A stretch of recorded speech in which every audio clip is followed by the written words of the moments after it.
All right, let's dive into Mad Max from 1979 today. You sent over some pretty cool stuff for this one. That frame-rated piece, that's a good one. Everyone knows this movie for the crazy car chases and all the action.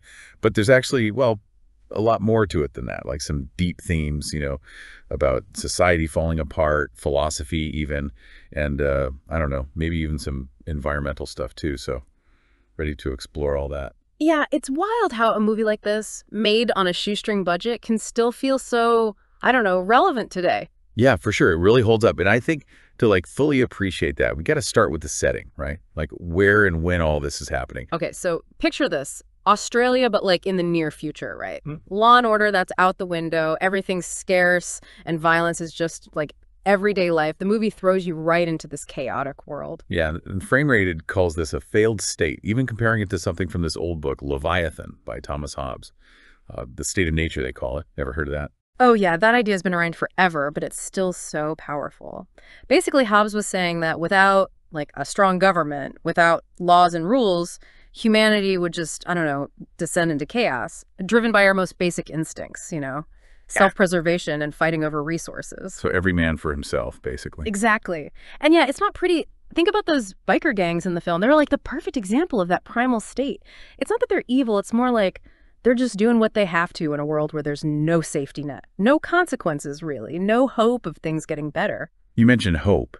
And it's funny because the review also brings up how the screenwriter, James McCausland, was directly influenced by that 1973 oil crisis in Australia. Talk about a real-world example of people pushed to the edge over resources. That crisis was huge for Australia. It definitely stuck with McCausland. Imagine that all of a sudden something as basic as fuel is scarce. That fear, the uncertainty. No wonder he'd use those anxieties in a story about society collapsing. It says here that people were getting aggressive, defending their right to fuel. There's this crazy story about a guy threatening to, torch a gas station if he didn't get served. It just shows how quickly things can go bad, right? The social contract we all rely on, it can just vanish when people feel threatened. And that's a central theme Mad Max nails. It really makes you ask yourself, what would I do if the world went to hell? Which brings us to, another point from the review. Ecocide. Yeah.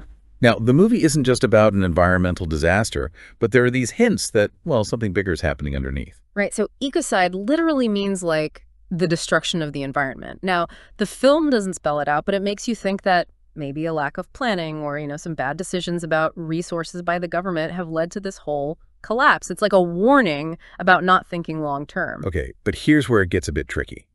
The film seems to be warning us about too much government power. Right. But it also suggests that a strong government is needed to, prevent this collapse. So which is it? Yeah, it's a tough one for sure. The film asks more questions than it answers, I think. But maybe it's getting at a need for balance. How do we make sure authority is used the right way to protect people and resources, but not become oppressive or anything? Yeah, it's a balancing act, no doubt. And, kind of like walking a tightrope. Let's talk about Max himself. He's the cop, right? The last bit of order left in this whole mess. But the film doesn't, make him a simple hero. Yeah, Frame Rated gets into that. They say he's always battling his own demons. There's that line where he says, any longer out on that road and I'm one of them, a terminal crazy, only I've got a bronze badge to say I'm one of the good guys. It's that line is the whole, I don't know, the moral struggle of the movie, you know? Yeah. Max is fighting the chaos, but he's also right on the edge of becoming part of it. Yeah, he's teetering on the edge, ready to fall in. And the review, it brings up this quote from Nietzsche about fighting monsters. He who fights with monsters might take care lest he thereby become a monster. And if you gaze for long into an abyss, the abyss gazes also into you. Chilling stuff, right? But it really gets to the heart of Max's journey. Violence everywhere, forcing him to be violent just to survive. And the film, it doesn't shy away from showing how it messes him up. Right. When he says, I'm beginning to enjoy it, that line, it always gives me chills. You can see him, crossing a line, losing a part of himself. Almost like the film is saying that in a world with no hope, no rules, the good guys can become bad too. Makes you think, what would it take for you to snap? Where would you draw the line? They even compare Max to T.E. Lawrence from Lawrence of Arabia in the review. They're both, complex guys. They start with good intentions, but then they get sucked into this violence, almost like they're addicted to the power. And the film doesn't give you any easy answers. it forces you to look at these ugly truths about what makes us human. Like, are we all capable of becoming, monsters if we're pushed far enough, I mean? It's definitely not a feel-good movie, but that's kind of what makes it so gripping, right? It's honest about the darkness. And it's not just some basic revenge flick, even if it has some of those elements. Yeah, and the review makes a good point there. It's more about the consequences. What happens when society breaks down, what it does to people living in that kind of world. It's a tragedy, not a happy ending. Yeah, the bleakness is what makes it special. It makes you think about choices we make, the things we maybe take for granted. And it's interesting, the film's low budget, what could have been a bad thing, it actually helps. Right. The review talks about how they had to get creative, using real stunts, practical effects, all that. Right. It gives it this raw, visceral energy. It feels real, even though it's falling apart. The clothes, the cars, the locations, it all adds to that grittiness. Speaking of the cars, man, they're like characters themselves. So iconic. And those car chases, unforgettable. They even mention in the review how some of those chases were filmed, illegally. No permits or anything adds to that danger, Like they were really pushing the limits. Pushing the limits with the story, too, I'd say. The review points out the revenge plot is pretty short, actually. Might surprise some people. That's right. They spent a lot of time on building the world, creating this mood of, tension, dread. The revenge part, it almost feels secondary to showing what happens when everything goes wrong. The pacing is slow, but it works. Not like those action movies where stuff is blowing up every minute. This is a slow burn, and when the violence hits, it hits harder because of that. And that final image of Max driving off into that wasteland, iconic and haunting, both. Yeah, no happy ending there, is there? Just this feeling of, I don't know, despair. Like even if you make it out alive, you're still messed up by it all.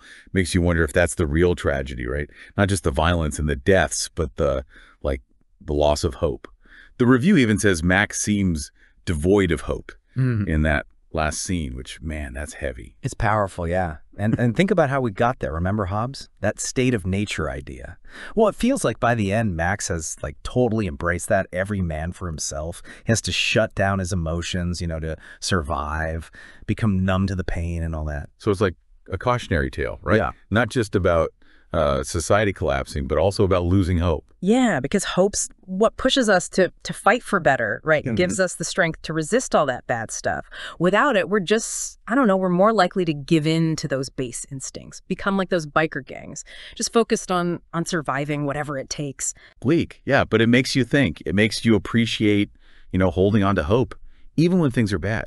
And maybe that's, part of why Mad Max still resonates with people, even after all these years. Absolutely. It taps into those fears, about the future, about our civilization being fragile, about the things we take for granted.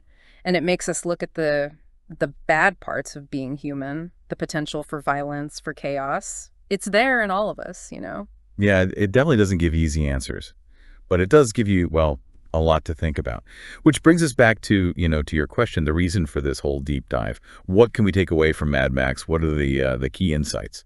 For me, it's a reminder that, the world, the way we know it, it's not as stable as we might think. It shows us the dangers of running out of resources, not fixing those long-term problems like the environment, and how quickly things can, fall apart. When those problems get too big, I mean. Yeah, and it's also about being human, isn't it? It shows that good people can be corrupted by violence, desperation, loss of hope, and that the line between, being civilized and being savage, it's not as clear as we might like to think. And maybe, just maybe, it's a call to action, like a reminder that we have to fight for hope, believe in a better future, and work together. So stories like Max's, they don't actually happen, That's a great point, and a message I think we all need to hear. Yeah. So thanks for taking this deep dive with us. Hope you found it insightful, maybe a little challenging too. And we encourage you to, to keep thinking about these ideas, keep asking questions, and never give up on, a better future.